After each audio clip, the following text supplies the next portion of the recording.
अस्सलाम वालेकुम दोस्तों, आप देख रहे हैं जेंडर में इन्फो। नाजरीन, हमारा अहम तरीन इस्लामी मुल्क सऊदी अरब, जहां इस्लामी कवानीन नाफिज हैं, अब वहां इस्लामी कवानीन को तब्दील करना आम सी बात बन चुकी है।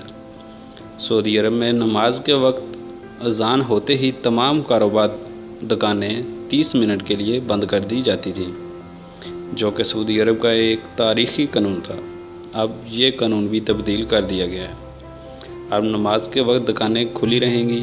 आधे घंटे के लिए कारोबार बंद करने का सालों पुराना कानून गैर मौसर करार दे दिया गया है।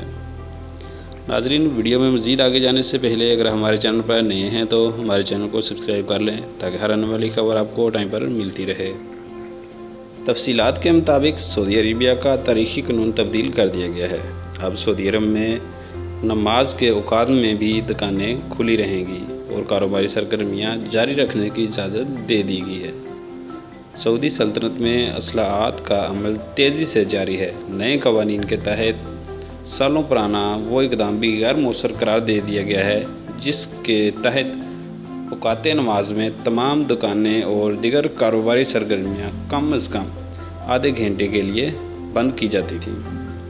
सऊदी हुकूमत ने हालिया चंद बरसों में न सिर्फ वहाँ पे ख़वातीन और सियाहों के लिए नरमी मुतारफ़ कराई, बल्कि पहली बार ख़वातीन को ड्राइविंग करने, गैर मुहर्रम के साथ नौकरी करने, मॉडलिंग, अदाकारी करने और फ़ैशन वीक्स में शिरकत की भी इजाज़त दे दी गई है।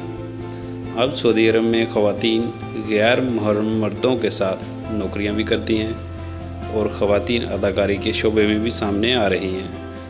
जून में सऊदी अरब के एक और कानून में अहम तब्दीली की गई, जिसके तहत अब मुल्क में रहने वाली ख़वातीन वालिद या किसी मर्द सरपरस्त की मर्ज़ी के बगैर आज़ादाना ज़िंदगी गुजार सकेंगी। अहम तरीन इस्लामी मुल्क सऊदी अरब ने पहली बार आम सियाहत का ऐलान करते हुए गैर मुल्की ख़वातीन को पर्दा करने से भी आज़ाद करार दे दिया।